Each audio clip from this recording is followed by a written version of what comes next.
Mesdames et messieurs, bonsoir et bienvenue dans votre émission de la semaine Hebdo Show, l'émission qui décryptera pour vous l'actualité nationale et internationale de la semaine en Algérie. Alors, pour commencer, bien sûr, on va parler de diplomatie et la récente intervention de l'Algérie dans un débat de haut niveau au Conseil de sécurité, mais également on va parler du début de la campagne électorale pour l'élection présidentielle du 7 septembre. Enfin, on parlera de patrimoine avec, bien sûr, comme le patrimoine comme outil d'influence dans la diplomatie et dans l'international. Avant de commencer le débat, bien sûr, j'ai le plaisir d'accueillir sur mon plateau mes trois chroniqueurs, mes trois experts. Je commencerai bien sûr par Madame Yasmine Sellem, notre spécialiste de la culture et du patrimoine. Bonsoir Yasmine. Bonsoir tout le monde. Très heureuse de vous retrouver cette semaine. De le retrouver cette semaine. Cette semaine, exactement. Voilà. Et puis, j'espère que les téléspectateurs seront de plus en plus nombreux pour nous regarder. Merci Yasmine.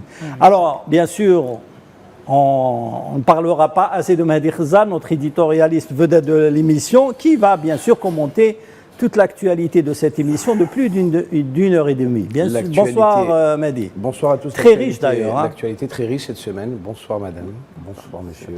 Et encore une fois, un plaisir de vous retrouver. Notre deuxième émission ce soir qui en appelle à bien d'autres, Inch'Allah. Et ce soir avec nous également Sami Qaïdi, journaliste d'El Moudjahid, spécialiste dans les questions internationales. Bienvenue Mehdi. Et merci pour votre invitation encore une fois. Merci. Alors, avant de commencer cette émission, on va ouvrir la nouvelle rubrique qui est un petit peu la carte diplomatique pour parler des dernières actualités diplomatiques internationales.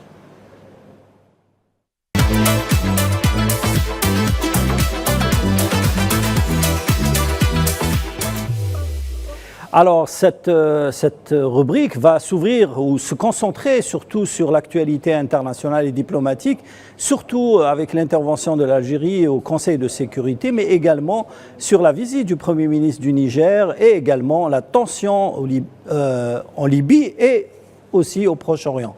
Avant de commencer le débat et de passer la parole à nos experts, nous allons écouter l'intervention de M. Lounes Magraman, le secrétaire général des Affaires étrangères algériennes, qui est intervenu pour parler qui a plaidé pour la réforme du Conseil de sécurité aux Nations Unies. On écoute et on revient au débat.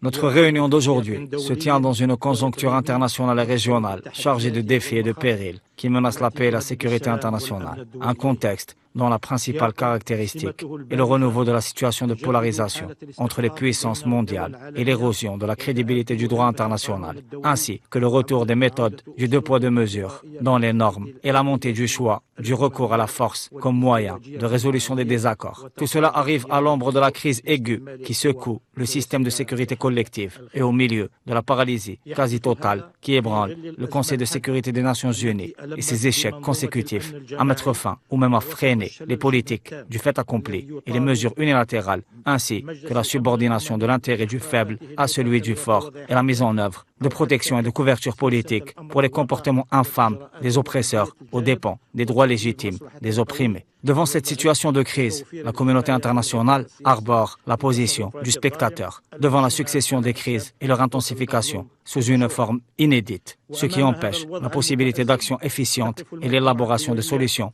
correspondant aux impératifs de la concrétisation de la sécurité et de la stabilité globale. Notre continent africain a souffert énormément de cette réalité douloureuse et chrysogène qui s'impose avec force, particulièrement dans la zone sahélo-saharienne où les défis sécuritaires, développementaux et humanitaires ont pris des proportions dangereuses et préoccupantes. Et cela survient à l'ombre de la multiplication des ingérences étrangères avec leurs intérêts antagonistes et en confrontation, ainsi que l'aggravation inquiétante du phénomène du terrorisme et du crime organisé, en plus de la profusion des zones de tension et du renouveau du phénomène des changements non constitutionnels de gouvernement, ce qui nous rappelle une période historique qu'on pensait définitivement révolue.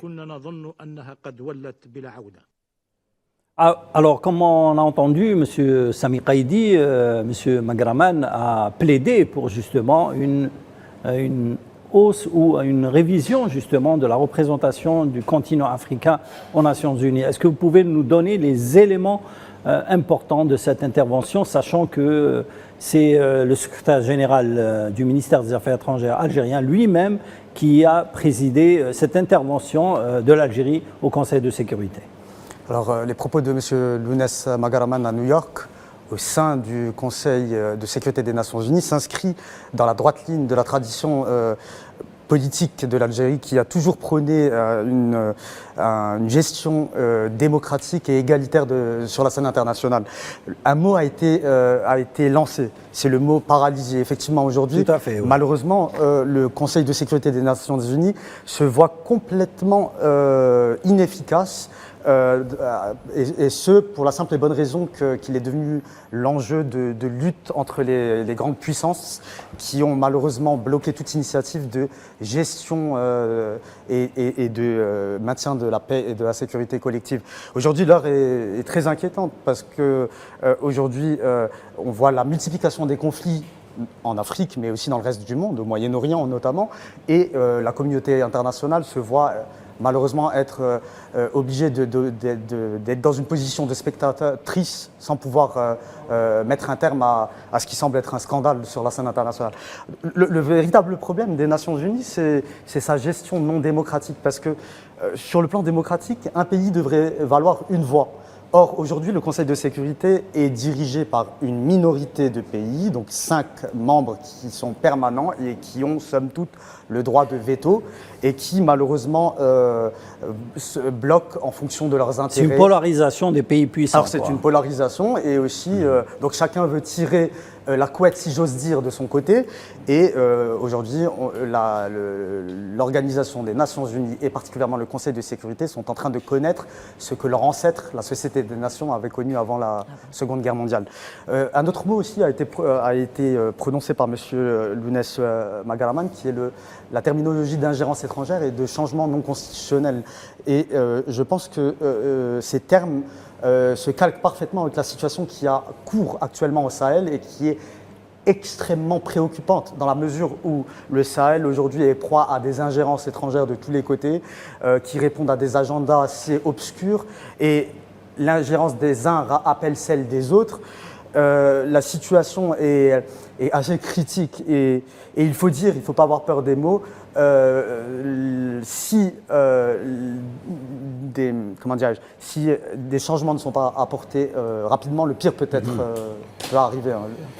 Alors, il y a un mot qui a été dit aussi par M. Magaraman, Mehdi Ghezal, c'est redresser le tort historique et renforcer la représentation efficiente de l'Afrique au Conseil de sécurité. Il plaide notamment à l'augmentation de la présence de 2 pays africains au Conseil permanent du Conseil de sécurité. En tant qu'être humain et en tant qu'Algérien, je suis très très très fier du discours de M. Lounès Magaraman. Tout à fait.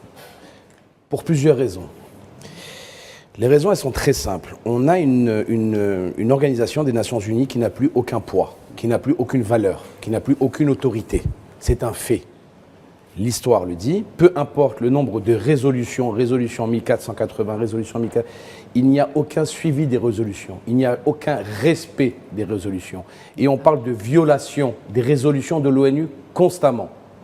Constamment, les résolutions qui sont prononcées par l'Organisation des Nations Unies sont constamment bafouées, constamment violées. Donc, cette organisation, avec le format actuel, n'a plus lieu d'être. Et moi, ce qui m'interpelle, c'est que suite au remplacement de la SDN, de la Société des Nations, qui a été remplacée justement par cette Organisation des Nations Unies, en 1945, il y a eu 5 pays. Ces 5 pays qui sont pays membres permanents.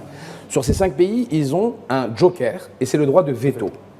Ce droit de veto, c'est une arme à double tranchant. Et les gens ne s'en aperçoivent pas, ne s'en rendent pas compte. Pourquoi c'est une arme à double tranchant? Parce qu'ils ne peuvent pas satisfaire tout le monde. Ces 5 pays ont été, en 1945, 1948 aussi, ont été mis membres permanents par rapport à leur puissance militaire. Ils venaient de gagner la Seconde Guerre mondiale. Les résultats sur la Seconde Guerre mondiale.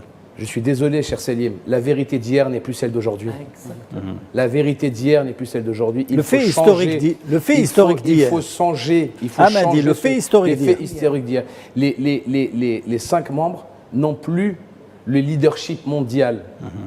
On ne parle plus maintenant, aujourd'hui, on ne parle plus de tiers-monde, parce qu'il n'existe pratiquement plus le tiers-monde. Ouais. D'accord? Moi, ce qui me pose problème, c'est qu'on a mis ces 5 pays par rapport à leur puissance militaire, désastre, les États-Unis, l'Afghanistan, les États-Unis, l'Irak, les États-Unis, peu importe où est-ce qu'ils sont partis, à chaque fois, ils sont sortis de là-bas perdants. Perdants. On parle de puissance financière. Ce sont des pays qui sont surendettés. Alors, excusez-moi, Sur quelle mais base l'Algérie a fait une guerre, on l'a gagnée, et on n'a pas de dette extérieure. Il y a un problème. Donc, normalement, notre place. Si on va dans le raisonnement, je dis bien si on va dans le raisonnement, on a plus de légitimité en étant nous membres permanents que des pays qui n'ont pas d'avenir militaire, parce que là où est-ce qu'ils vont, ils perdent la guerre, malgré qu'ils s'autoproclament comme surpuissance. Et sur un plan de vue financier, ce sont des pays qui font marcher la planche à billets à outrance et qui sont surendettés. Donc, il faut savoir se dire les choses, Salim. C'est que ces pays n'ont plus la place qu'ils ont eue il y a 60 ans, 70 ans. Ce n'est plus ils n'ont plus ce leadership-là. Et quand j'entends notre représentant Lounès Magramen qui dit des choses justes, l'Afrique, par rapport à sa population, par rapport à sa puissance démographique, par rapport à sa puissance financière, par rapport à ses pays la composant, l'Afrique a un droit d'être et de faire partie de ces 5 membres permanents. Parce que, excusez-nous, je suis désolé de le dire, on va me dire, oui, Mehdi, tu es supranationaliste. Non, je ne suis pas supranationaliste, je suis juste réaliste. L'Algérie, et je ne dis pas que l'Algérie, parce qu'après on va me faire passer pour un chauvin, mais il y a d'autres pays qui ont beaucoup plus de crédibilité que les pays membres actuellement du Conseil de sécurité. Et il faut savoir se dire les choses. Alger, on a toujours eu la réputation, vous savez, moi pourquoi je suis très fier d'être algérien, parce qu'on a été toujours considéré comme la Mecque des révolutionnaires. D'accord? Tout se passait à Alger dans les années 70-80. Depuis 2-3 ans, même 4 ans, on a réussi à réobtenir ce leadership sur le continent africain, où beaucoup de choses se décident à partir d'Alger. Qu'on le veuille ou qu'on ne le veuille pas, que nos ennemis l'aiment ou qu'ils ne l'aiment pas, c'est une réalité. Il y a énormément, excusez-moi Salim, il y a énormément de décisions qui se font à Alger. Il y a énormément de traités, d'accords, on va dire, pas de réunions, de protocoles de paix qui se sont faits à Alger pendant ces 4 ou 5 dernières années. Il faut le reconnaître. Donc, c'est une injustice. De toute façon, l'Algérie a toujours plaidé. L'ONU n'a plus aucun pouvoir décisionnel. Ils ne sont plus respectés. C'est très simple. C'est comme un maître d'école qui n'arrive plus à gérer sa classe.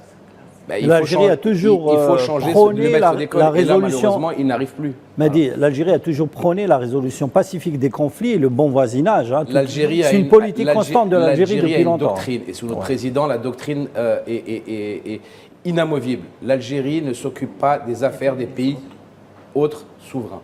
Il ne touche pas à la souveraineté des autres pays. L'Algérie est toujours dans un échange sous l'égide de l'Organisation des Nations Unies. Donc, on ne changera pas de doctrine. On ne veut pas la guerre avec les autres. Et ça a été si bien dit par notre représentant national, qui est le président de la République. Nous, on ne va pas chercher chez toi. Par contre, si tu viens chez nous, fais gaffe à toi. Tout à fait, tout à fait. C'est même une constante. Oui, Samy, vous voulez rebondir aller rebondir et appuyer les propos de Mehdi. C'est vrai que cette polarisation, on peut dire un avant et un après. La polarisation actuelle qui se déroule au sein du Conseil de sécurité a permis à ce qu'un génocide se déroule sous nos yeux et le monde entier est en train de regarder sans pouvoir agir. En 4K. Bien sûr. Non. Le monde entier est en train de regarder en 4K sans des pouvoir agir. Des enfants, des personnes âgées, des civils se faire déchiqueter en direct et personne n'intervient. Ils ont été très prompts à réagir pour l'Ukraine en envoyant des missiles, des armements, de l'armement en pagaille, des F-16, voilà des milliards de dollars, des trucs comme ça. Excusez-moi, à part envoyer du riz, de la farine et du lait à Gaza, et encore pour celles qui rentrent, il n'y a pas eu justement cet engouement mondial. Après, il faut savoir se poser les bonnes questions. Quels sont les pays qui ont émis des vétos contre l'État sioniste, il y en a un, c'est les États-Unis, il faut savoir le dire. Personnellement, je n'ai peur de rien, à part de Dieu. Le Mais il faut veto savoir des le dire. États-Unis Excusez-moi, il faut restera un savoir le point dire. noir dans sa politique extérieure. Bien évidemment. Mais maintenant, il y a des gens qui ont peur de le dire. Il y a des gens voilà, on l'a vu la semaine dernière avec, comment il s'appelle, le faux écrivain, là, comment il s'appelle Kamel Daoud. Kamel Daoud, enfin, je ne sais pas, le faux éditorialiste. Il y a des gens qui vont dans la marche du système. Maintenant, il faut savoir se démarquer et se regarder dans un miroir le matin quand on se lève en se disant, bah, écoute, je vis parce que je crois en ce que je dis. Maintenant, il y a des gens qui vont ça par intérêt aussi. Donc, Yasmine, vous voulez intervenir? Oui, je veux intervenir sur ça. Monsieur Lounès Magraman a bien dit les 2 poids et 2 mesures. C'est ça. Donc, c'est le noyau du tout. Oui, on voit, mais tout à l'heure, je vous l'ai dit dans les coulisses, il n'y a pas pire aveugle que celui qui ne veut pas voir. Et là, moi, je me pose des questions. Ces journalistes que nous voyons autour des tables disserter sur les problèmes de l'Ukraine, remonter, mais alors ils ont un double langage. Quand c'est des enfants de Gaza qui se font massacrer, tout de suite on parle et on passe à autre chose. Alors quand c'est l'Ukraine, c'est intolérable. Mais vous savez pourquoi, Yasmine? Oui. Parce qu'il faut le dire, il ne faut pas avoir peur des mots. Je pense qu'il y a aujourd'hui en Occident une forme de racisme qui est latent et qui va clairement mettre qui ne va pas mettre sur la même balance un enfant qui est basané et un enfant qui est blanc aux yeux bleus, si je puis dire. Et là, moi je trouve qu'il y a un journalisme malhonnête. Bien sûr. C'est du journalisme malhonnête. Et très orienté. Très orienté. Mais excusez-moi, Madame Salem, ce n'est pas du journalisme. C'est pas du journalisme. Ce n'est pas du journalisme. C'est pas malhonnête parce que ce ne sont pas des journalistes. Écoles. Ce sont des gens qui travaillent à la solde de certaines puissances et qui vendent leur âme. Politico-financière, hein, m'a dit. Politico-financière. Pour quelques euros, quelques dollars. Mais il y a une chose, Madame Salem, l'histoire les retiendra et retiendra leur lâcheté. Mais bon, après, vous savez, j'espère qu'on sera encore là d'ici 10 ou 20 ou 30 ans. Pour jubiler et ces gens-là seront jugés. Si ce n'est pas ici, c'est dans l'au-delà, mais ils seront jugés quoi qu'il arrive. Alors, on va passer, si vous permettez, Monsieur Qaïdi, sur la question du Sahel. Nous avons reçu le Premier ministre du Niger à Alger et il y a eu justement un débat qui s'est ouvert, une coopération qui a été relancée entre le Niger et l'Algérie. Avant de vous donner la parole, on écoute l'intervention du Premier ministre Mohamed Lamine Zine et on revient au débat. Nous venons d'être reçus en audience. Nous avons eu l'honneur d'être reçus en audience par le président de la République algérienne démocratique et populaire. Nous avons été envoyés par le président du Conseil national pour la sauvegarde de la patrie, le général Abdelrahman Tiani, afin de porter un important message. L'objectif de cette rencontre était l'examen des différentes dimensions de la coopération entre nos 2 pays. Malgré l'emploi du temps chargé du président algérien M. Abdelmajid Tebboune, la réunion a duré plus de 2 heures. Nous avons discuté à cette occasion des 3 valeurs principales de notre partenariat, qui sont le bon voisinage. Nous partageons en effet de longues frontières communes, la fraternité. Il y a des citoyens des 2 côtés des frontières, où la composante humaine est sensiblement la même, mais également l'amitié. Il était nécessaire d'œuvrer à redynamiser ces relations qui ont été impactées au lendemain des événements du 26 juillet. Voilà, M. Qaïdi, c'était l'intervention du Premier ministre du Niger qui a relancé un petit peu la coopération entre Alger et le Niger sur cette question justement de la coopération aussi bien politique, militaire, mais aussi économique, puisqu'il y a eu un accord entre une société du Niger et Sonatrach dans un accord pétrolier. Alors déjà quelques jours auparavant, M. Arqab était à Niamey. À Niamey, oui, justement. Tout à fait. Pour signer un accord avec la société Sonida. Tout à fait, et qui acte aussi le retour de la Sonatrach au Niger. Tout à fait. Oui. Et lors de sa réception, notamment par le Premier ministre du Niger, la thématique du TSGP, donc le Trans-Saharan Gas Pipeline, donc ce gazoduc qui doit relier le Nigeria à l'Algérie et l'Europe en passant par le Niger, a été abordé et relancé aussi. Les propos du Premier ministre du Niger, Mohamed Lamine Zein, ont été extrêmement forts. Pourquoi? Il parle de bon voisinage, il parle de fraternité, d'amitié entre les 2 pays. il vient à Alger avec une lettre aussi donc du général Tchani, pardon. Ce qui est très intéressant, c'est que le Niger a très rapidement compris que c'est qu'avec l'Algérie, puissance régionale et pays pivot, que l'on peut sécuriser la région pour la simple et bonne raison que l'Algérie est le seul pays qui n'a pas d'autre intérêt que la stabilité de la région et la sécurité. L'Algérie a empêché justement une intervention militaire au Niger. Il y a moins d'un an, l'Algérie a pesé. Le 26 Tout juillet, à fait. précisément. Le 26 juillet dernier, l'Algérie a pesé de tout son poids pour empêcher une intervention militaire occidentale. Et ça, je pense que les autorités du Niger sont revenues à de meilleurs sentiments et ont très rapidement compris qui veut le bien de la région. Il y a aussi quelque chose qui est extrêmement intéressant, et cher Salim, vous l'avez abordé, c'est que ce renforcement de la coordination et de la coopération ne s'arrête pas que sur... Donc ne s'arrête pas uniquement sur l'aspect humanitaire, sur la question économique, mais surtout le renforcement de la sécurité, le renforcement la coopération du sécuritaire. Oui. Et par conséquent, d'intenses échanges ont eu lieu pour renforcer la coordination mutuelle et la coopération militaire. Mais l'Algérie a toujours aussi été aussi ce pays qui a toujours été au chevet du Niger et qui n'a pas lésiné sur l'ensemble des moyens pour venir en aide à ce pays, notamment sur le plan humanitaire. Tout à fait. Mehdi Ghezal, cette visite intervient justement dans un contexte un petit peu régional au Sahel, très très tendu, puisqu'on a vu qu'il y a une instabilité et il y a surtout beaucoup de tensions au Mali, au Burkina Faso, et ça augure également des tensions dans la région du Sahel. Sur tous les pays avoisinants, l'Algérie a toujours été présente. Présente, oui.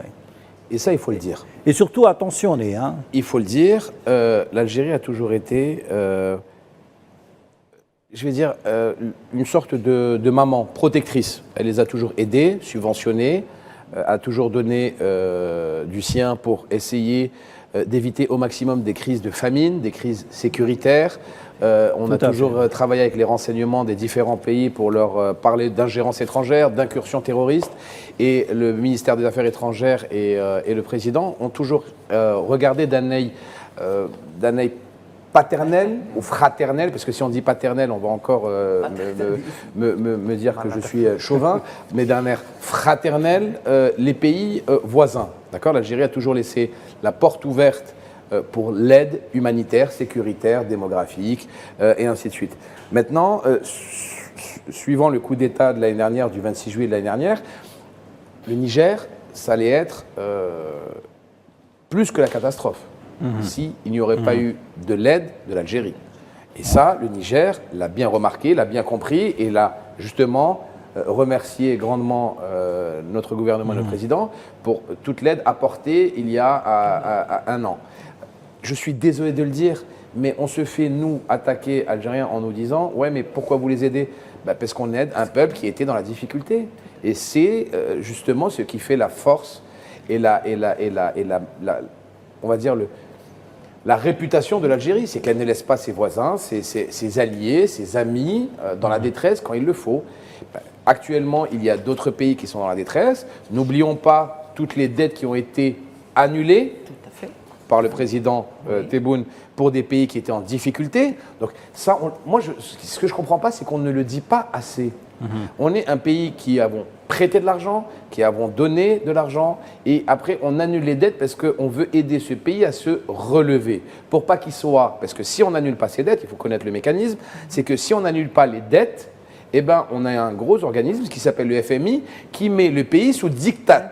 D'accord ? Parce que c'est un véritable diktat économique. Avec des politiques d'ajustement structurel Exactement. qui sont extrêmement... Donc, si le FMI te dit, tu dois, je dis une connerie, hein, mais tu dois 100 milliards à l'Algérie, et ben automatiquement, dans leur business plan de FMI, ils te disent comme quoi le Niger ou un autre pays, on ne va pas prendre le cas du Niger, mais un autre pays, n'a pas la capacité de remboursement. Donc, c'est un pays en faillite. Donc, le FMI met la main dessus sur ce pays-là. Et ça devient après une catastrophe annoncée. On a tous vu juste en Europe avec la Grèce ce qui s'est passé. Il y a d'autres pays dans le monde comme ça. Donc, on a un gouvernement qui te dit « Ok, nous, ce pays, on ne veut pas le couler, on veut justement qu'il puisse être souverain dans sa politique sécuritaire. La preuve, c'est qu'on ne veut pas qu'il y ait d'armées étrangères qui rentrent dans ce pays-là. Et surtout, sur un point de vue financier. Mais ça, on ne le met pas assez en avant. Et c'est ça, moi, qui me pose problème, Salim. C'est qu'on ne met pas en avant le travail international exceptionnel de notre pays par rapport à ces pays frontaliers ou voisins hors frontières. Ça, c'est une question de médiatisation. C'est aussi, une, hein. c'est pas, Il c'est pas une faut question de préciser qui médiatisation. C'est pas une question de médiatisation. C'est une question, on dérange. Et quand on dérange, ce qu'on fait, on le minimise. Je ne sais pas si tu comprends. Il y a des puissances, il y a des lobbies étrangers qui minimisent le travail qui est réalisé par notre pays. Parce que ça les dérange de la réussite de notre politique. Vous savez que ces pays du Sahel étaient un petit peu sous domination économique et même sécuritaire par une puissance ancienne puissance coloniale. Donc, le fait que l'Algérie aide ces pays, et d'ailleurs elle refuse tout changement anticonstitutionnel dans ces pays. Il y a eu plusieurs coups d'État au Niger, au Mali, au Burkina Faso. L'Algérie s'est toujours opposée à ce genre de situation politique. Si Salim, un jour on aura le temps, je l'espère, et on parlera du scandale du franc CFA. Oui. Ça, c'est un autre débat. C'est un autre débat. J'ai dit un jour on en parlera, mais bien sûr. Pour moi, au XXIe siècle, il n'y a pas plus gros scandale financier que le franc CFA dans certains pays africains. C'est pour moi, c'est à côté Bernard Madoff et le truc, c'est de la gnognotte. C'est une monnaie installée par l'ancienne. Bernard Madoff, c'est un enfant de cœur à côté du franc CFA. On en parlera dans une deuxième. Je voudrais savoir, il a dit, c'est pas assez médiatisé. L'aide de l'Algérie n'est pas assez médiatisée. Qui doit la médiatiser? Est-ce que ce serait à l'Algérie? Nous, on la médiatise, mais quand on médiatise pas des belles choses qu'on fait, on essaye déjà, les Africains ne médiatisent pas les choses qu'on leur offre, on ne médiatise pas les aides qu'on donne à ces pays.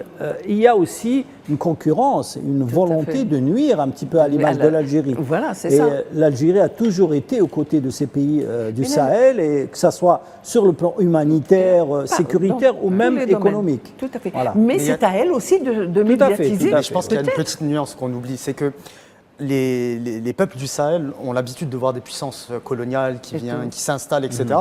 Et ne comprennent pas peut-être notre point de vue. L'Algérie fait tout cela parce qu'on a vécu dans notre chair le colonialisme, l'impérialisme. Et on ne réagit pas en tant que colonisateur. Voilà, en tant que colonisateur, on réagit en tant que voisin. Exactement, on a souffert du fléau de l'impérialisme et du colonialisme.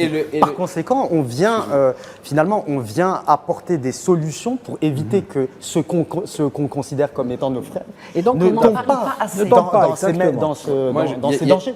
Et c'est connu dans le monde que l'Algérie travaille en silence. Elle ne dit pas j'ai fait.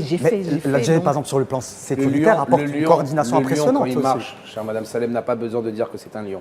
Voilà. Je suis désolé de le dire. Un lion, quand il marche dans la jungle, il ne dit pas je suis le lion. Tout le monde sait que c'est le lion. J'aime bien l'image. Toujours les belles métaphores. Ah oui, l'image est très belle. Il y a aussi une chose qui me pose problème, c'est que les multiplications des ingérences étrangères ont créé un chaos sécuritaire. Tout à fait, oui. Ce chaos sécuritaire, ensuite, entraîne du terrorisme. Il faut savoir le dire aussi. Ce terrorisme, qui est, en l'occurrence, du terrorisme, des fois du brigandisme qui est affilié à du terrorisme, excusez-moi, mais moi, je vais vous poser une question à 1 million d'euros, 1 million de dinars, ou ce que vous voulez. Quel est le seul pays au monde qui a vaincu le terrorisme seul? L'Algérie. C'est l'Algérie. Je suis désolé. Vous allez en Afghanistan, vous voyez ce que c'est. Vous allez au Yémen, vous voyez ce que c'est. Vous allez en Irak, vous voyez ce que c'est. Vous allez en Syrie, vous voyez ce que c'est. Je peux vous en faire plein comme ça des pays. Le seul pays au monde qui a vaincu le terrorisme avec son armée, c'est l'Algérie. Il n'y en a pas de Et on ne nous a pas écoutés jusqu'au 11 septembre. On ne nous donnait pas, on avait un embargo militaire, on ne nous donnait pas une balle. Tout à fait. On ne nous vendait pas une balle. L'URSS était, pendant la décennie noire, complètement ruinée. On avait un embargo militaire des pays européens et des États-Unis. Nous nous sommes défendus seuls, grâce à une armée vaillante, une armée d'hommes. Et je suis désolé de le dire, on est le seul pays au monde à l'avoir fait, qu'on le veuille ou pas. Malgré que les grincheux vont vous dire que c'est pas vrai, on est le seul. Et pourtant, Dieu seul sait, c'est que les membres des anciennes forces terroristes n'étaient pas que des Algériens. Il y avait beaucoup d'étrangers terroristes qui sont rentrés dans notre territoire pour la fitna. Il y a un point aussi qui est important, c'est que la lutte contre ce fléau du terrorisme est une priorité pour notre pays, notamment dans l'ensemble de la région et de la sous-région, que cela soit en Libye ou au Sahel, etc. Alors, Samir Haïdi, je vous tendais la perche justement pour parler du conflit dans la région du Sahel et surtout à la frontière algérienne, notamment les tensions qui se passent actuellement au Mali et surtout en Libye. On connaît depuis quelque temps un certain mouvement de troupes du côté libyen, mais également des tensions militaires au Mali qui inquiètent sérieusement Alger et même la région avoisinante. Ce qui se déroule dans la région est extrêmement préoccupant. Et effectivement, même ce qui se passe au nord du Mali, là, on voit une guerre civile. Quand l'Algérie a prévenu que ils se sont éloignés des accords d'Alger, exactement, qui étaient des accords bien établis sous l'égide des Nations Unies, bien sûr. Exactement, et qui prévoyaient finalement une réconciliation de l'ensemble des Maliens, parce que c'est un seul peuple. Et aujourd'hui, on voit un seul peuple se déchirer sous nos yeux avec une multitude d'ingérences étrangères. Même des groupes paramilitaires des mercenaires aussi, voilà, qui s'ingèrent, il faut le dire clairement, qui viennent de très loin. Tout à fait, de très loin, et qui s'ingèrent au niveau de la région, et cela, ça ne peut que mettre de l'huile sur le feu. En Libye, c'est la même chose. On a l'impression qu'il y a un mouvement qui se fait aussi contre une partie de la population libyenne, avec aussi, il faut le dire, des prétentions pétrolières aussi dans la région frontalière de Radames. Et ce qui m'inquiète, c'est qu'il y a une conjonction de plusieurs déstabilisations qui finalement est très grave, très grave autour de nos frontières. Tout à fait. Il y a aussi ce qui s'est passé à Djaïa cette semaine, c'est extrêmement préoccupant. On se demande s'il n'y a pas un complot qui est ourdi contre notre pays. On va en parler justement dans la rubrique débat du moment, puisqu'on va parler de la politique nationale. Avant de commencer à en discuter, on lance la rubrique et après on revient au débat.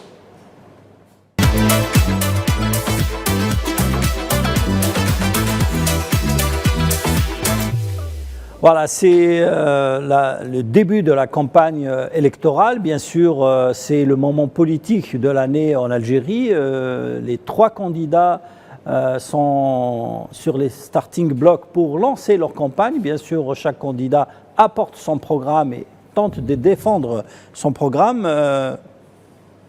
Monsieur Samir Haïdi, quels sont les enjeux internationaux de cette présidentielle? Alors, elles sont extrêmement importantes parce que l'Algérie, comme je viens de l'évoquer auparavant, est une puissance régionale, un pays pivot. Donc, c'est-à-dire que cette élection du 7 septembre prochain sera scrutée un peu partout dans le monde. Et on est extrêmement attendu dans la mesure où on est un pays qui est aussi très présent dans plusieurs dossiers internationaux. Tout à fait. Que cela soit au Moyen-Orient, en Europe aussi avec la politique du gaz et la géopolitique du gaz aussi. Donc cette élection sera extrêmement scrutée. Notre pays a besoin aussi de beaucoup de force parce que ce qui se passe actuellement dans le monde est extrêmement préoccupant. Certains experts aussi de géopolitique parlent de potentielle guerre mondiale. C'est-à-dire qu'on est dans une période de tous les dangers. Donc cette élection sera extrêmement importante, extrêmement scrutée pour moi. Et je pense qu'aussi, Yasmine aussi, tu m'avais aussi un peu partagé ton avis auparavant. Et ça converge un peu aussi dans le même sens. Complètement, oui. C'est-à-dire que voter, c'est un droit, avant d'être un devoir. Pour moi, c'est un droit avant d'être... Et une chance de pouvoir le faire. Beaucoup de pays n'ont pas cette chance oui, aussi de pouvoir mettez votre bulletin, même s'il est nul, mettez-le. Mais pratiquez votre droit de vote.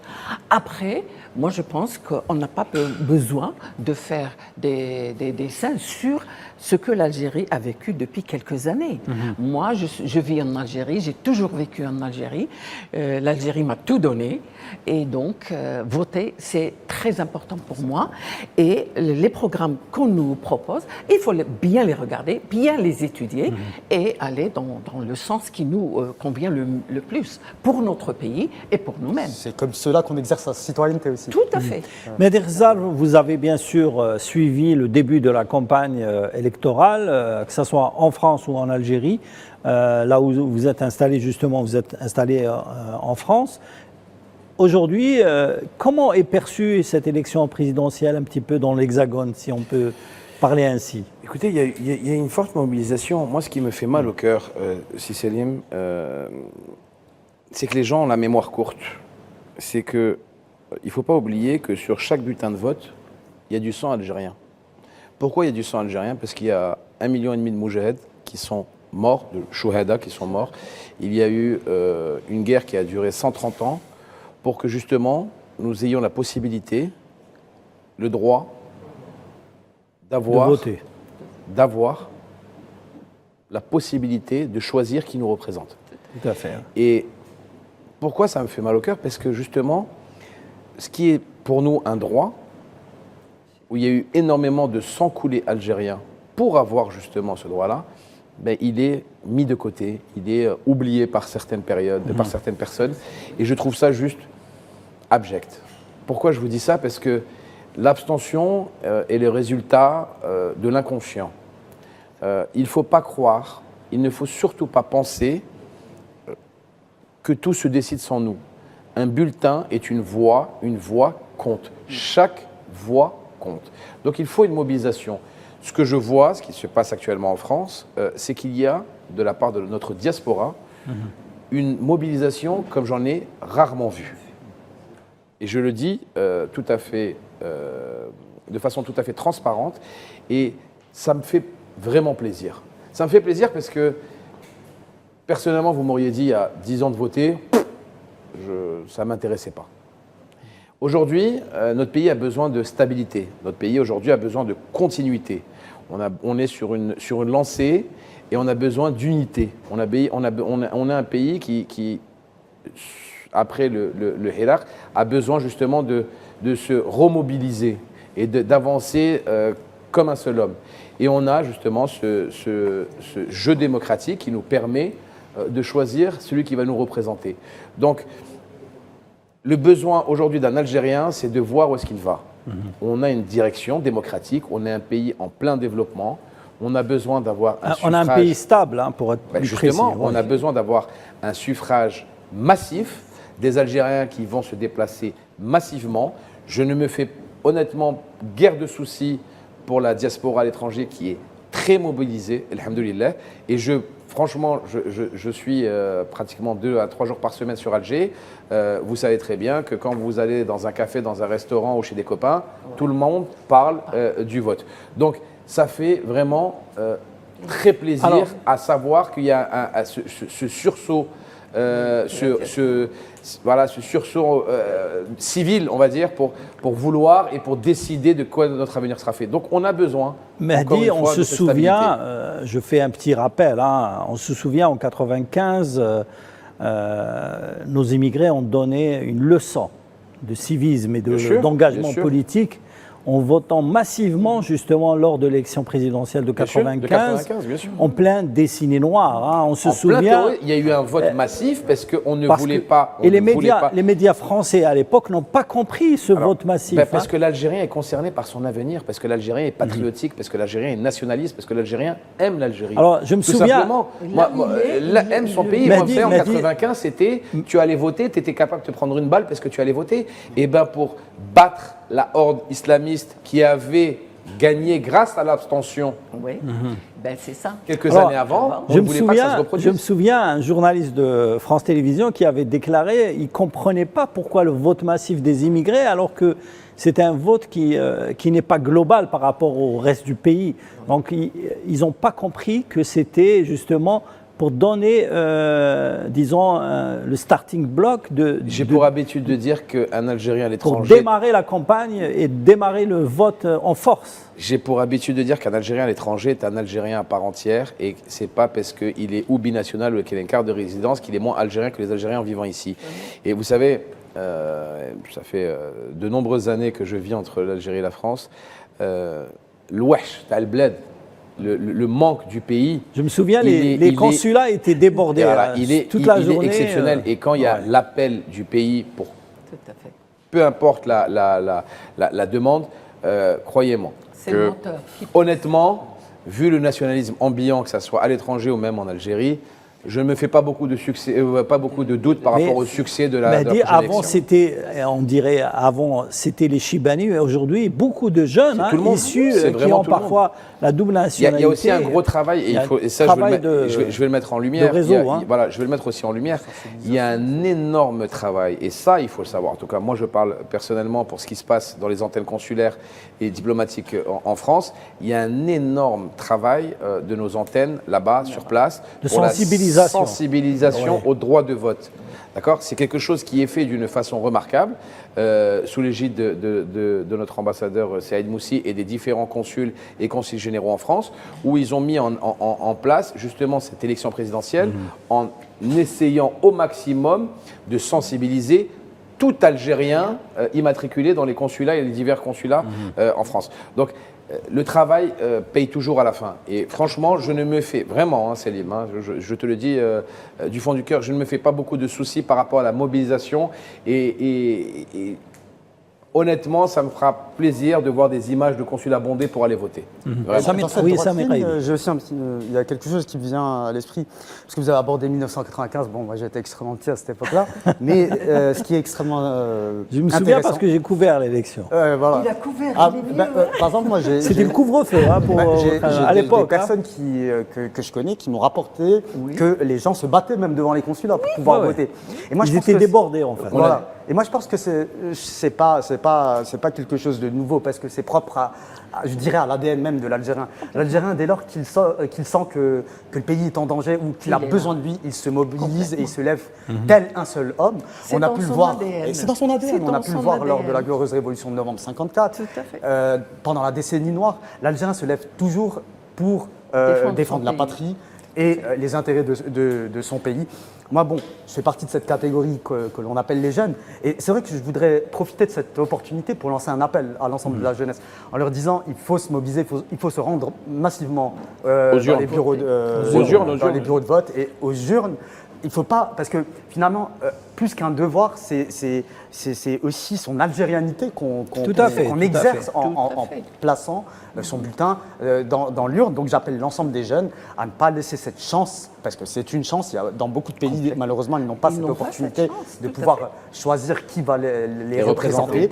Donc effectivement, j'appelle l'ensemble des personnes qui partagent un peu. Alors en parlant je profite de votre présence, Samir Haïdi, en parlant de politique. Vous savez que les trois candidats représentent les trois courants les plus importants sur la scène politique. Le courant républicain et nationaliste du candidat Tebboune, le courant démocrate, un petit peu socialiste du candidat du FFS, M. Aouchiche, et le candidat du courant islamiste, M. Hassani, qui un petit peu représente un petit peu la société algérienne. Vous savez, toute la composante de la société algérienne est aujourd'hui prête à voter pour qui elle souhaite pour garantir justement la continuité et la stabilité du pays. Voilà, quelle que soit la personne qu'elle semble être proche de ses idées, mais par contre, il faudra se mobiliser massivement, parce que cette fois-ci, je pense qu'on sera extrêmement scruté. Le monde n'est pas celui d'hier. Aujourd'hui, on vit une véritable bascule, c'est-à-dire qu'on ne sait pas ce qui se passera dès demain ou après-demain. Donc les Algériens doivent se mobiliser et dire oui à l'Algérie. Et l'Algérie a besoin. Unis et indivisible. Tout à fait. Unis et indivisible. Tout à fait. Oui, j'étais obligé de le dire. Vas-y. Excuse-moi, j'ai le petit mot à excuse-moi. Justement, Smahli Mahdi, moi je voudrais, avant que tu commences ton intervention, montrer un petit peu la déclaration cette semaine d'un représentant du mouvement du MAC qui a été organisation terroriste, qui a été arrêté, une organisation terroriste qui a été arrêtée en possession d'armes et qui avait comme objectif justement de déstabiliser et de créer la confusion ou un attentat terroriste pendant le début de la campagne électorale. On regarde son intervention et ses déclarations qui ont fait un petit peu le tour des médias nationaux et internationaux. Et on revient au débat. On donne la parole à Mehdi Khazal pour commenter cela.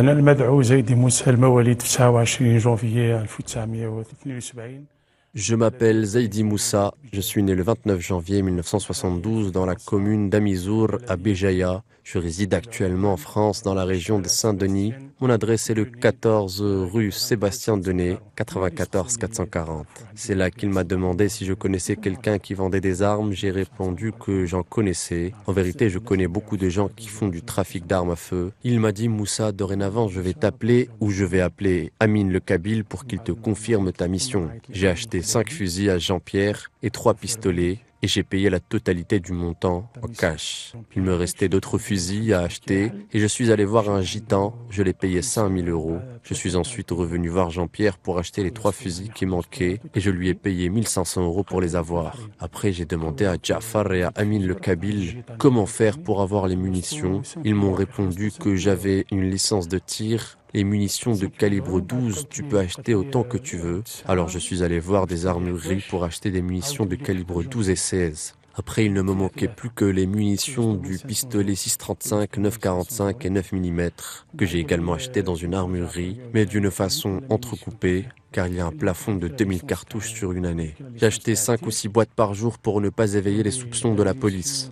Je suis descendu vers Marseille. Quand je suis arrivé à la zone de sécurité, quelqu'un a contrôlé la plaque et m'a autorisé à passer et j'ai fait la traversée jusqu'au port de Béjaïa. Quand je suis arrivé à la zone des douanes, un jeune contrôleur a pris mes papiers. Ensuite, il a été contacté par quelqu'un et il m'a demandé d'aller vers le garage pour contrôler tout ce que j'avais ramené avec moi. Il m'a ensuite dit que ça faisait 2 jours qu'ils attendaient et qu'ils savaient que j'embarquais vendredi pour arriver dimanche. Alors j'ai sorti tout ce que j'avais ramené et planqué sous le siège, dans le coffre arrière et aussi dans un compartiment que j'avais dans le toit. Après, il m'a demandé de me retourner et m'a mis les menottes.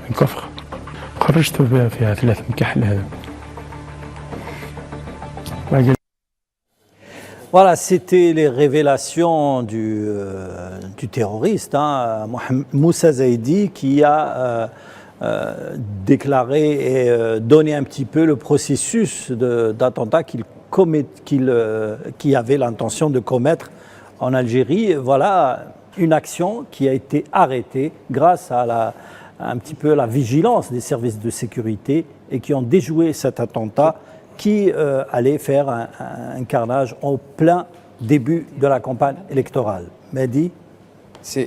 Il y a plusieurs choses qui m'interpellent. Déjà, en préambule, avant toute chose, moi je voudrais féliciter nos services de sécurité. Tout à fait. Nos services de sécurité, il faut savoir que ce Harki qu'on a vu à la télé, je ne citerai même pas son nom, ce traître à la nation, était attendu à Béjaïa. Oui, oui, oui. Ce n'est pas un contrôle inopiné du véhicule où il a détecté la voiture. Ouais. Il a Et dit, ça, on m'attendait. ça n'a pas été aussi mis en avant. Oui. D'accord ? C'est le rôle pertinent des renseignements. Ça veut dire que nos renseignements sécuritaires extérieurs et intérieurs font un travail remarquable. Et ils font des enquêtes de longue haleine pour justement démasquer, traduire en justice ces traîtres à la nation. Et ça, moi je trouve ça exceptionnel. D'accord ? Donc il faut remettre les choses dans leur contexte. Ce sont des personnes qui travaillent très durement, qui ont fait des enquêtes et qui, justement, de fil en aiguille, ont réussi à remonter pour que cette personne vienne le plus normalement du monde à Béjaïa en pensant que tout allait bien se passer au niveau du port. Donc ça, c'est la première chose. La deuxième chose, moi ce que je vois, et après on va peut-être me traiter de paranoïaque, mais bon j'ai l'habitude, c'est la main étrangère sur ces harkis. C'est la main étrangère qui est mise sur ces traîtres à la nation. Parce que je n'ai pas d'autre mot que traître à la nation, parce qu'il y a une dame et qu'il y a des téléspectateurs et des téléspectatrices qui le regardent, donc je reste poli. Ces harkis du 21e siècle ont été téléguidés par des mains étrangères. Tu ne peux pas avoir cette quantité d'armes tout seul. Non. Tu as été sponsorisé, financé, payé, accompagné. Et la troisième chose qui, moi, me pose problème, Selim et madame et monsieur vont peut-être me rejoindre sur ce point-là. Je connais très bien le port de Marseille. Je le connais sous toutes ses formes, le port de Marseille. Quand je rentre d'Algérie vers Marseille ou quand je vais de Marseille vers Alger, le véhicule est pratiquement une fois sur deux ou pratiquement 2 fois sur 3, voilà, fouillé de fond en comble. Excuse-moi. Mais quand tu écoutes le discours de ce traître, il te dit une personne m'a reconnu, il m'a laissé passer dans l'espace de sécurité. Donc il y a une complicité dans l'un des plus grands ports d'Europe. Qui sait qu'il y a des armes dans ce véhicule qui est destiné au terrorisme. Hein. Donc, l'enquête doit être une enquête internationale. Et j'espère que nos amis de l'autre côté de la Méditerranée, parce qu'à chaque fois ils sont prompts à nous faire des réflexions sur le niveau sécuritaire, j'espère qu'il y aura une coordination totale avec nos services de sécurité pour avoir le fin mot de l'histoire. Parce que si on rentre dans le port de Marseille comme dans un moulin et on peut rentrer 21 armes de guerre dans un bateau, Avec des munitions aussi. excusez-moi, avec des munitions, parce que cette personne-là, ok, elle avait à destination de les faire sur l'Algérie pour, on va dire, empêcher des élections ou faire du grabuge pendant les élections. Moi, je vais vous poser une autre question, Selim. Et si cette personne aurait utilisé les armes dans le bateau en pleine mer avec 400, 500, 600 personnes à l'intérieur, passagers à l'intérieur. S'il y aurait eu une prise d'otage à l'intérieur de ce bateau, on aurait fait comment? Donc, encore une fois, bravo à nos services de sécurité extérieurs et intérieurs. Bravo à eux pour leur réactivité et leur travail. Mais attention, cette histoire n'est pas finie.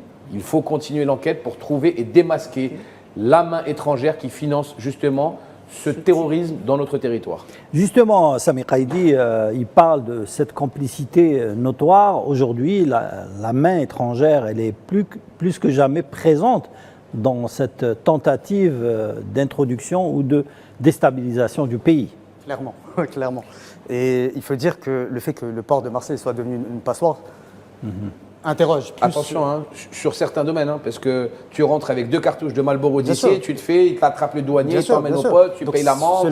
Donc c'est très... non, mais voilà. c'est très le juste 2 poids 2 mesures de mesures de quand je ramène des clopes, je me fais arrêter, on dirait que j'ai tué, je suis un terroriste international. Par contre, quand je ramène 21 fusils de chasse et des trucs, je rentre comme si je rentrais à la supérette du quartier. Mehdi, ce que tu dis est extrêmement vrai. Et ça pose beaucoup de questions. Beaucoup de questions. Et là, il faudrait vraiment que, comme tu l'as dit, que ces personnes-là de l'autorité fassent vraiment leur travail au lieu de chercher des cigarettes qui devraient trouver des armes. Élucidé, mais c'est un conseil que je vous donne de l'autre côté de la Méditerranée. Mais Mehdi, il y a aussi un autre point aussi qui est extrêmement préoccupant. C'est que aujourd'hui, c'est de notoriété publique que cette organisation terroriste du MAC est financée par l'entité sioniste et par le régime tyrannique et dictatorial marocain, le Makhzen, qui fournit notamment... Et il est protégé aussi par les responsables français. Qui les arme, qui les finance et les loge aussi. Oui, tout à fait. C'est de notoriété publique. Donc ça, c'est un point qu'il faut pas avoir peur de le dire, il faut le dire clairement. Et tandis que l'Algérie a toujours été ce pays qui lutte contre ce fléau immonde du terrorisme, qui propose son aide aux voisins, notamment aux voisins directs. On a abordé avant cette question-là avec le Sahel, etc. Qui, notamment via le CEMOC, partage ces informations, des renseignements, etc. Et aussi, l'Algérie est très présente en ce qui concerne la formation des cadres sécuritaires africains dans ce domaine, qui est la lutte antiterroriste. Merci, Monsieur Sami Qaïdi. On fait une courte pause de pub et on revient au débat.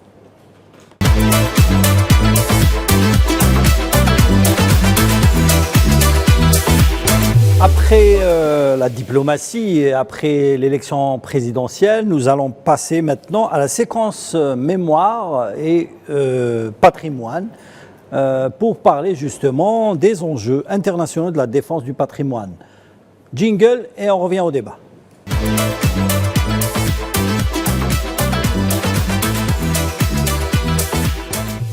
Voilà, avant de commencer le débat, on va laisser bien sûr Madame Salem arborer le sujet de prédilection que vous maîtrisez parfaitement. On va regarder ce VTR préparé par Sofiane Baroudi et Nariman Zekar, justement sur le patrimoine algérien et sa sauvegarde.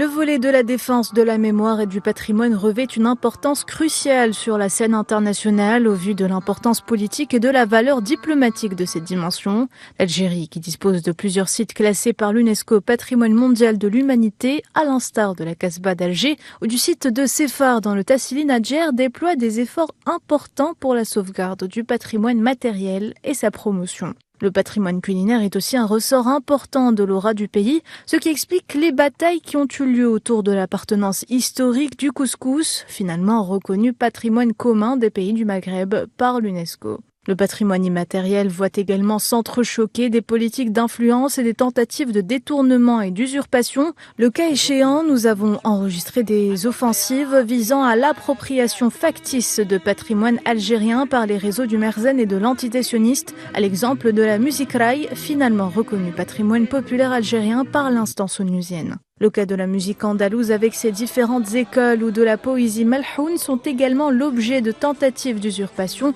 et se heurtent à la résistance acharnée de l'Algérie qui aspire à défendre la mémoire collective et l'héritage civilisationnel d'une nation. En plus de la volonté de récupération et de classification de vestiges et d'autres reliques patrimoniales au niveau national, plusieurs campagnes sont menées au niveau international pour préserver le patrimoine national. Le volet mémoire est aussi au cœur des préoccupations d'Alger, notamment dans sa volonté à faire reconnaître par Paris les crimes de la colonisation, mais également la restitution des archives concernant l'Algérie, toujours détenues en France, ou encore d'objets culturels et de reliques appartenant à l'Algérie, à l'instar des effets personnels de l'émir Abdelkader ou des restes mortuaires des martyrs de la résistance à l'invasion coloniale, rapatriés au milieu d'une grande émotion populaire, avec un hommage de la nation à ses héros il y a un peu plus de 4 ans. Voilà, après cet excellent VTR justement sur le patrimoine et le riche enjeu que vise l'Algérie justement pour sa sauvegarde à l'UNESCO. Tout à fait. Madame Salem, aujourd'hui, où en est la sauvegarde, les actions pour la sauvegarde du patrimoine culturel, mais également architectural et toute notre identité algérien, tout le culturelle. patrimoine d'ailleurs. Hein, et beaucoup d'actions ont été faites, comme le montre le VTR à l'UNESCO, notamment en ce qui concerne le rail, mais il y a encore des choses à faire. Oui, et il y en a beaucoup. Oui. L'Algérie est un grand pays. C'est un océan. Hein. Voilà. Et chaque coin a son côté culturel, a ses pratiques, a ses savoir-faire. Donc, pour protéger, parce que la protection de notre patrimoine, elle a la même importance que la protection de nos frontières. C'est aussi important parce que c'est notre identité. Seulement, là, on dit patrimoine, on peut dire matrimoine, parce qu'il y a des volets que les mamans qui le gardent. Donc on a le patrimoine, on a le matrimoine, on a l'identité, la culture et plein de facettes de notre identité. Alors nos savoir-faire, c'est quoi? Pour commencer, est-ce que nous les protégeons bien? Moi je trouve que non. Pourquoi? Parce que pour protéger un produit ou un site ou un savoir-faire, il faut le connaître. Mais comme l'Algérie c'est grand, il y a quelques années, moi je voyais à la télé, on nous montrait, aujourd'hui c'est cette semaine c'est la semaine culturelle de la wilaya de Batna à Mrnia ou à Tlemcen. Mais ces choses-là ne se font plus. Et moi ce qui me pose problème, c'est que les habitants de Batna connaissent bien leur patrimoine, mais ils ne connaissent pas le patrimoine de des autres wilayas d'à côté. Voilà. Ça, c'est un sérieux problème parce que chaque Algérien qui va à l'étranger, il est le représentant de toute l'Algérie et non pas de son petit village ou de sa famille ou de sa ville. Donc, il faut qu'on travaille sur le fait que tous les Algériens... Donc vous prenez le rapprochement entre les différentes cultures des autres wilayas. Donc défendre une culture nationale et non pas une culture régionale ou une culture d'un petit village. Donc il faut que tout le monde... Les produits nationaux, il faut pas, on ne peut pas obliger les gens à les aimer. Mais on peut obliger les gens à les connaître. On doit les connaître. Parce que aimer un couscous rouge ou un couscous blanc, bon, on ne peut pas forcer les gens. Ça, c'est une question de goût. Seulement, quand on est à l'étranger, qu'on parle de notre pays, il faut qu'on sache qu'est-ce qui se fait au sud, qu'est-ce qui se fait à l'ouest, qu'est-ce qui se fait partout dans les montagnes et partout. Donc, notre rôle est là. Et vous avez, dans le VTR, on a parlé de la diplomatie. La diplomatie culinaire est très importante. Pourquoi?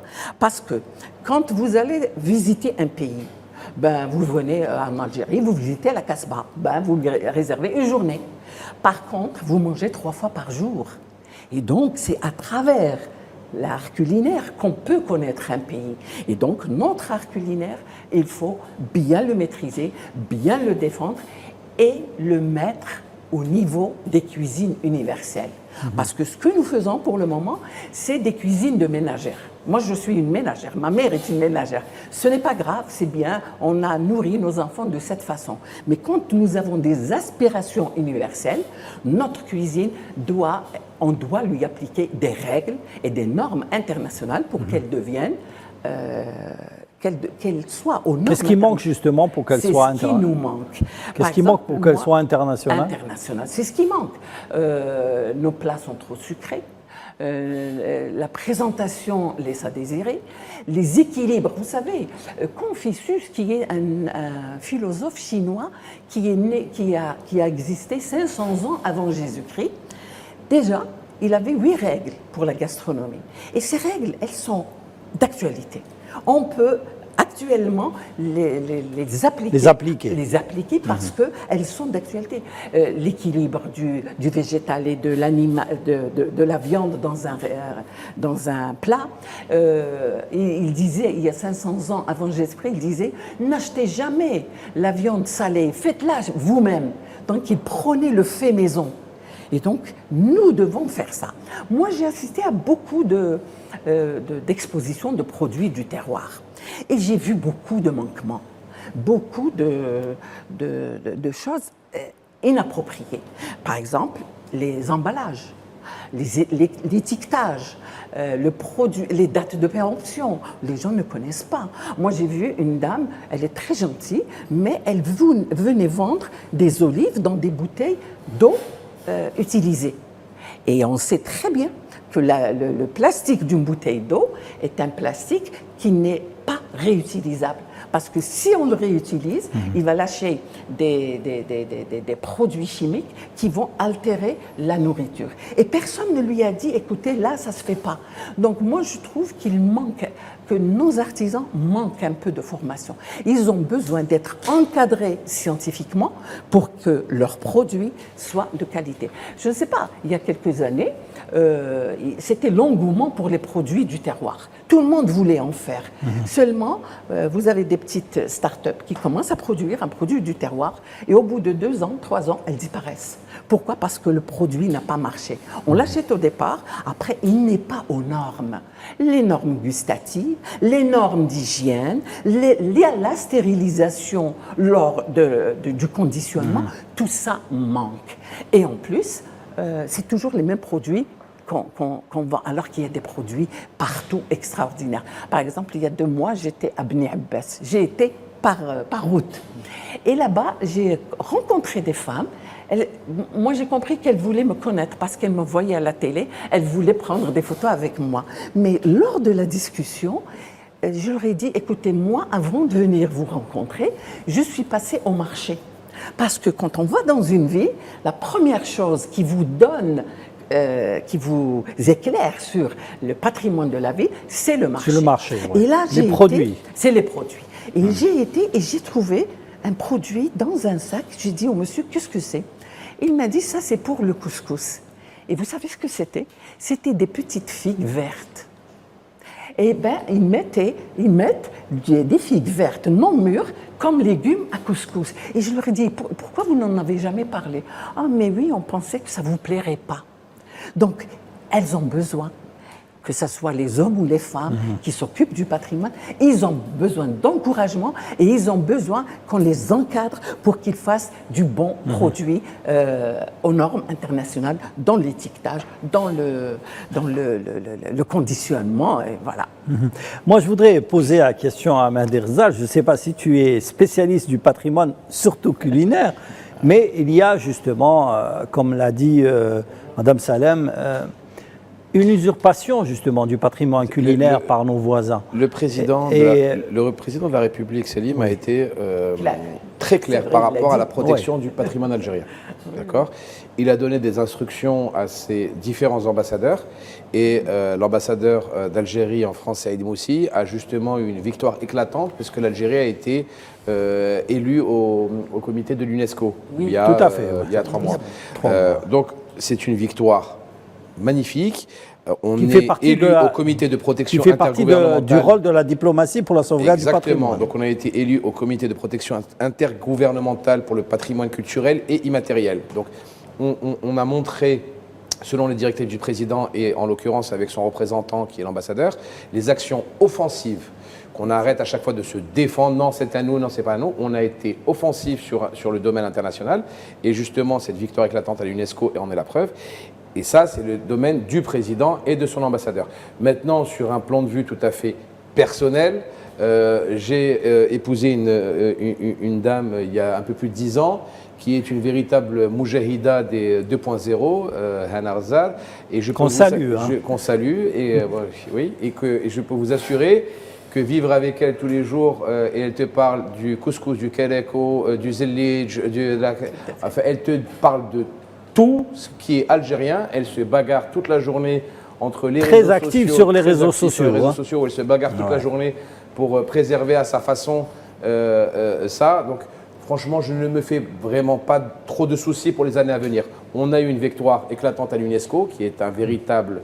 je sais pas, moi je peux pas dire que je pourrais même pas dire que c'est une victoire. Pour moi, c'est un aboutissement parce qu'il y a eu un travail qui a été fait justement par notre instance diplomatique à Paris. Et maintenant, on a des personnes sur les réseaux sociaux qui sont des Algériens à part entière, qui aiment leur pays et qui défendent. Moi, j'aime quand je vois des Algériens qui font des photos de Zellij. J'aime quand je vois des Algériennes ou des Algériens qui font des photos... Qui portent le maillot Zellij. Voilà, qui portent le maillot Zellij, qui font des photos du couscous algérien, qui font la photo de, je sais pas moi, des kérékos, des tenues traditionnelles algériennes. J'aime voir ça. Et on combat actuellement sur le domaine numérique, sur les réseaux sociaux. C'est pour ça que je dis, moi, mon épouse, je l'appelle Moujahida 2.0. C'est que c'est vraiment une guerre virtuelle qu'ils sont en train de mener sur les réseaux sociaux pour contrecarrer certaines personnes qui s'approprient tout. J'ai entendu des choses qui n'ont pas de sens. J'ai entendu par exemple que le rail n'est pas algérien, j'ai entendu que le couscous n'est pas algérien, j'ai entendu que le kereko n'est pas algérien. Mais ça me fait rire parce que tu sais, quand ça vient d'aussi bas, comme j'ai l'habitude de le dire, tu tires la chasse et tu avances. C'est pas virtuel, voilà. C'est même sur le terrain. Des fois, c'est pas virtuel, c'est même sur le terrain. Il y a, la thématique du patrimoine me tient particulièrement à cœur aussi. Yasmine avait abordé 2 mots, la diplomatie et Confucius. Et ça me permet de faire notre ami chinois. Mais ça me permet de faire une jonction parce que je reviens il y a quelques semaines d'une formation extrêmement riche en République populaire de Chine qui a duré plus de 4 mois. Et j'ai eu cette chance et cette opportunité d'accompagner nos étudiants algériens dans les plus grandes universités, les plus prestigieuses de Chine. Et ils n'ont pas lésiné sur les moyens pour faire connaître lors des fêtes de fin. Ils portent des tenues traditionnelles. Exactement. Et ils n'ont pas lésiné sur les moyens pour faire connaître notre patrimoine culinaire, vestimentaire, musical aux Chinois, lesquels ont fortement apprécié notre culture, ont vu la richesse de Les Chinois connaissent un peu la culture algérienne. Ils la connaissent, mais ils ont pu la découvrir encore plus, en profondeur, si je puis dire. Et il faut dire que le patrimoine est au cœur du soft power. Et aujourd'hui, on voit bien que c'est un enjeu aussi pour nous attaquer, parce que finalement, qu'est-ce que cherche un peu par exemple le Maroc, etc., à vouloir voler notre patrimoine. Ce qui se cache derrière, c'est nous délégitimer, c'est-à-dire pour pouvoir nous dire vous n'avez rien, vous n'avez pas d'histoire, donc vous n'existez pas. Vous n'avez pas de culture. Vous n'avez pas de culture. Et donc, par derrière, c'est pouvoir dire vous n'existez pas. C'est ça qui est extrêmement grave. C'est une Moi, véritable je voudrais revenir à ce que a dit Madame. Excuse-moi, Oui. ce qui me fait rire, c'est que, tu sais, quand c'est insignifiant, moi, excuse-moi, hein, je me retourne pas. Quand ça vient d'aussi bas, je fais mon chemin. Après, il y a des gens où ça peut toucher. Eh bien, je sais ce que je vaux, je sais ce que mon pays vaut, je sais la valeur culturelle de mon pays, je sais la valeur gastronomique de mon pays, je sais la valeur ancestrale de mon pays. Mais il faut se mobiliser. On sait qu'on est les fils de qui, et les petits-fils de qui, et les petits-petits-fils de qui. Bien sûr. Contrairement C'est à certains pays voisins qui ne connaissent même pas le nom de leur père. Donc, je ne vais pas rentrer dans ce... Excuse-moi, non, mais moi, quand je tire à balles réelles. Donc, à un moment, tu sais, Tu ne vas pas de main morte. Hein. Voilà, non, mais je vais être très sincère. Encore une fois, et ça, c'est la devise de mon père qui a 82 ans, un lion n'a pas besoin de dire « je suis un lion ». Donc l'Algérie, on sait ce qu'on veut, on sait ce qu'on veut et on sait ce qu'on vaut.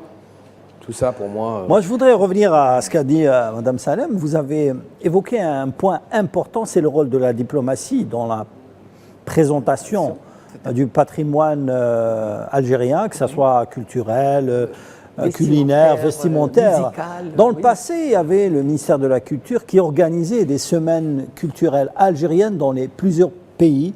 Notamment en Chine, en Russie, en Europe, en Amérique latine. Et on emmenait beaucoup d'artistes algériens, des chanteurs, des troupes de folklore, des troupes d'andalou. On a parlé tout à l'heure dans le VTA de l'andalou, et qui laissaient une impression extraordinaire, justement, de la diversité. C'est très important parce que je me souviens, un diplomate m'avait dit un jour, lors d'une présentation justement au Centre culturel algérien à Paris, m'a dit il ne vous faut pas une semaine, il vous faut un mois pour présenter votre patrimoine culturel dans toutes ses splendeurs. Voilà, donc je voulais... La grandeur de l'Algérie un mois me paraît petit. Non, me paraît il court, a, hein. parce que c'était une semaine, il a dit il faut un mois. Moi, je te présente ma femme, tu vas rester pendant 3 mois, elle va continuer à te parler de l'Algérie. Une année peut-être. L'Algérie n'est pas que grande géographiquement. Tout à fait, tout à fait. Elle est grande par sa valeur. Mais ce qui me pose problème, c'est que oui, je vois les jeunes répondre les réseaux sociaux et être là. Il y a des semaines culturelles qui se font un peu partout. Mais quand vous voulez prouver, on a besoin d'argumenter. On dit une phrase, on dit une information, on a besoin d'argumenter. On n'a pas de documents. Moi, j'ai écrit un livre, il a fallu courir partout pour trouver de la documentation. De l'information. Donc, moi, je trouve que pour protéger notre patrimoine, il faut écrire. Et écrire d'une façon académique. Il faut que le patrimoine entre dans les universités, dans les chaires d'université, et là, on peut écrire des livres documentés avec une bibliographie bien longue, et on dit « je n'ai pas dit ça, c'est Flynn qui l'a dit ». Ce n'est même pas des Algériens qui le disent, c'est des gens qui sont venus faire des monographies sur l'Algérie et qui ont découvert tel plat, telle musique, tel savoir-faire, et on en a.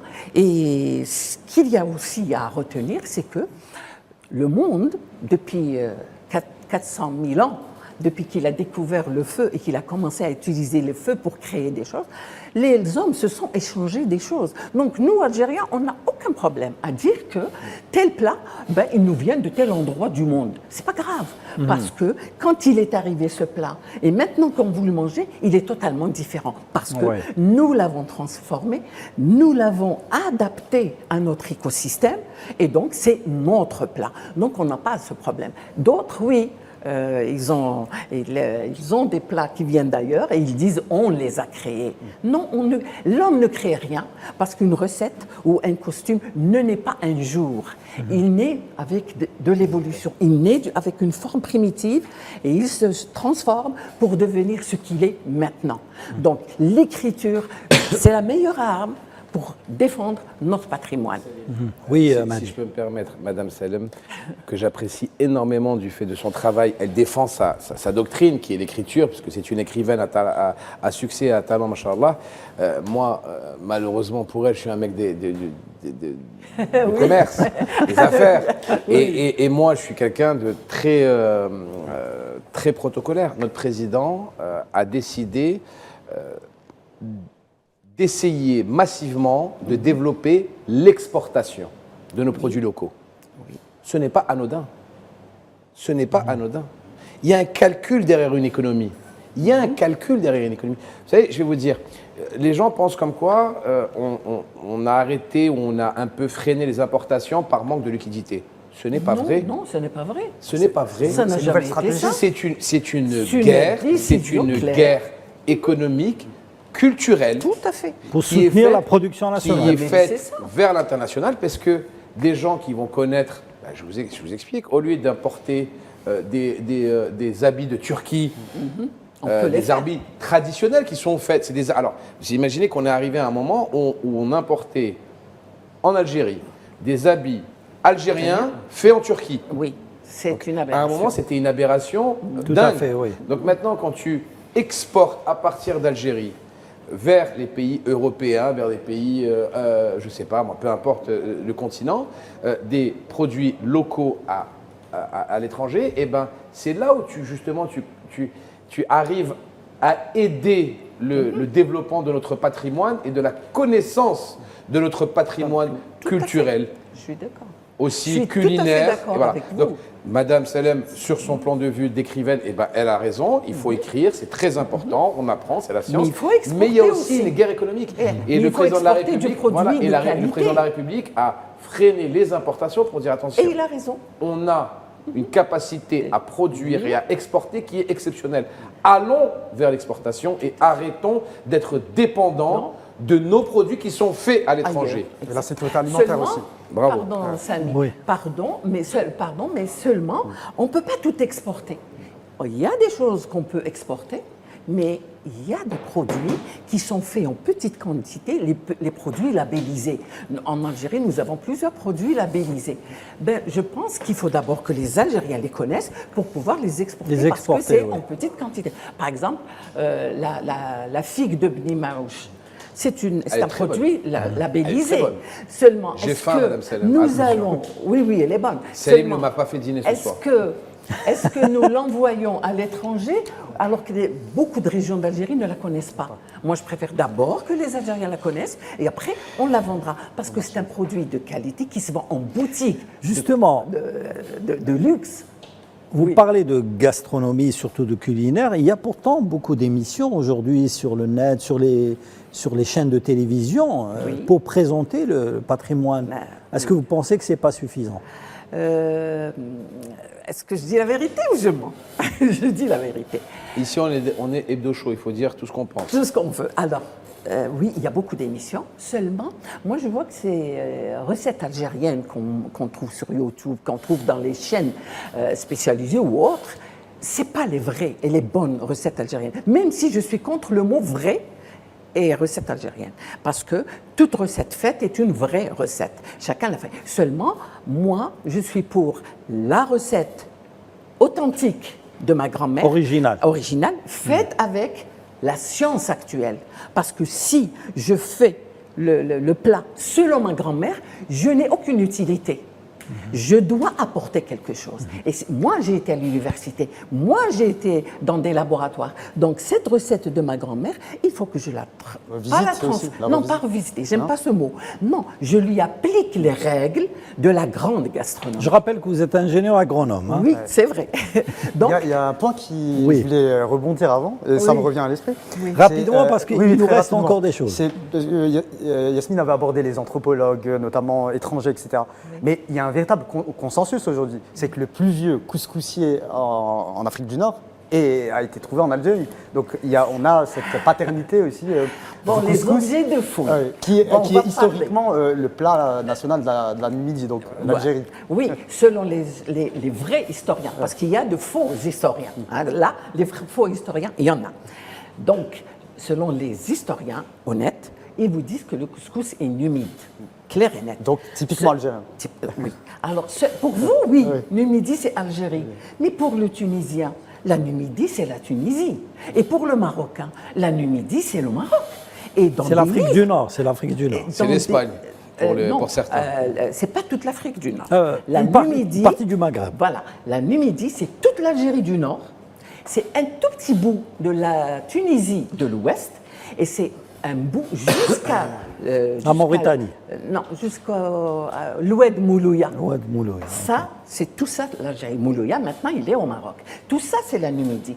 Et n'oublions pas que les Numides du Nord, ils sont de la même lignée que les Numides du Sud, qui sont les Gétules. Et le plat couscous est numide.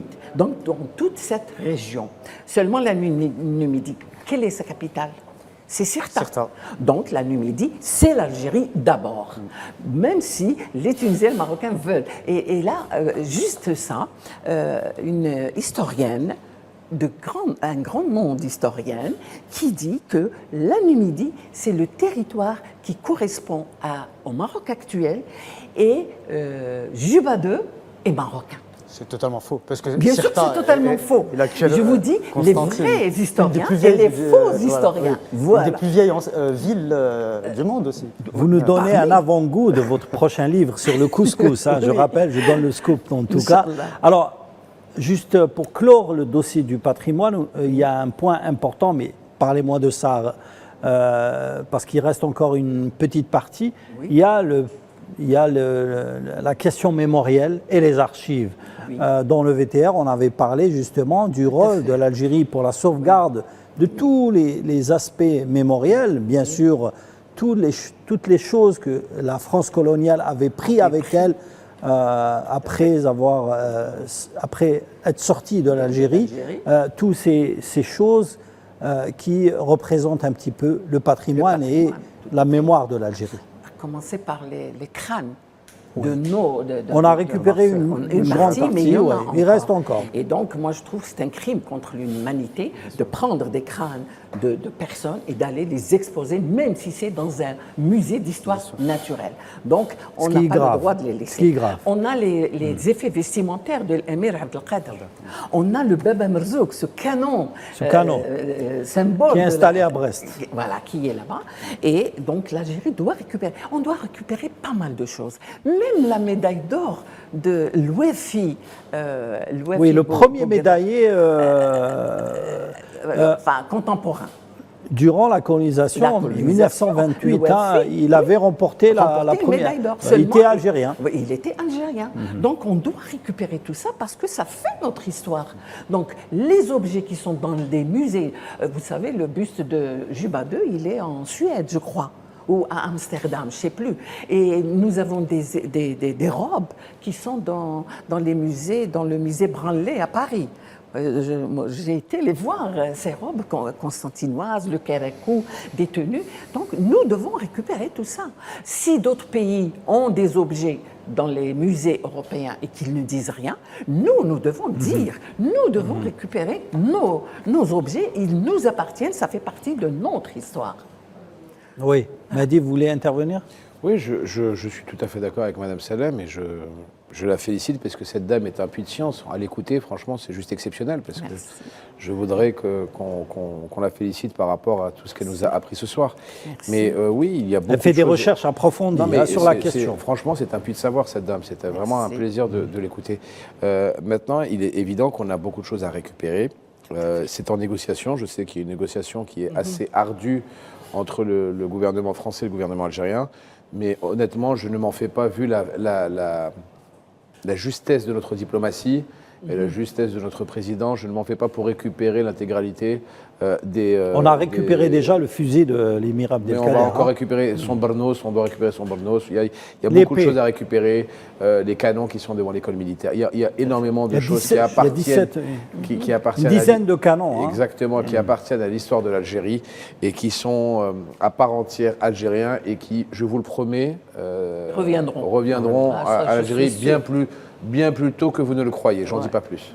Oui, Samy, vous voulez Moi, rajouter je quelque chose? partage tout à fait ce que vient de dire Mahdi.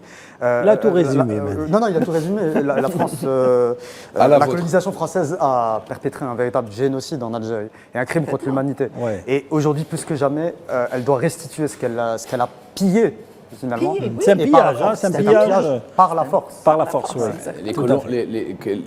La colonisation, peu importe où est-ce qu'elle est partie dans le monde, a pillé tout ce qu'il y avait de valeur. Donc voilà. Maintenant, il est évident qu'on va récupérer nos affaires parce que nous y tenons. Et on a un président de la République qui en fait un point d'honneur. Un point d'honneur, d'ailleurs. Et je peux vous assurer que le président de la République, quand il a quelque chose dans la tête, rien ni personne ne lui dévie de son objectif. Donc je ne me fais pas, beaucoup de soucis quant au succès du rapatriement des affaires de l'Algérie qui sont à l'étranger. Honnêtement, je ne me fais pas beaucoup de soucis sur ce sujet-là. Oui, Et Yasmine avait abordé aussi les crânes de nos shuhada qui sont aujourd'hui, je veux dire, j'ai pas envie de dire conservés, mais exposés. C'est totalement barbare et sauvage. dans un musée. Et ça démontre la sauvagerie de la colonisation, sa barbarie. Et ça nous interpelle encore aujourd'hui parce que ce phénomène continue. On le voit en Palestine occupée. Et il y a les archives de la guerre d'Algérie. Hein. C'est très important aussi. C'est fondamental. Et moi, images, les documents, Oui, les documents.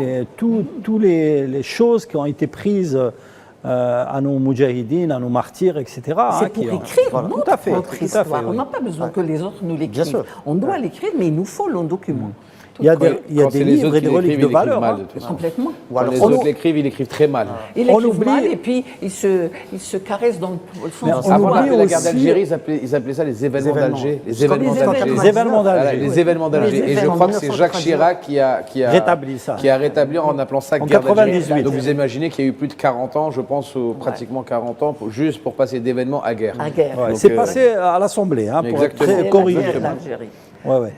Mais c'est très passionnant. C'est un dossier qui mérite toute une émission parce que c'est très important, la sauvegarde, puisqu'on parlait justement de culture et de patrimoine, ça ne passe pas sans la mémoire, parce que la mémoire représente un petit peu tout ce qui nous possédons et la culture représente un petit peu notre identité. Hein. Partie intégrante de l'identité, de notre identité nationale.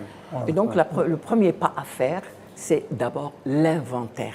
Avant d'envoyer nos plats ou nos... Est-ce que vous pensez qu'on n'a pas assez d'experts justement dans le patrimoine? Parce que c'est très important. Hein. Oui. Écoutez, moi je pense qu'on a une direction de la culture dans toutes les wilayats. Je pense qu'on doit leur demander de nous faire un inventaire de tout ce qui est particulier à la wilaya.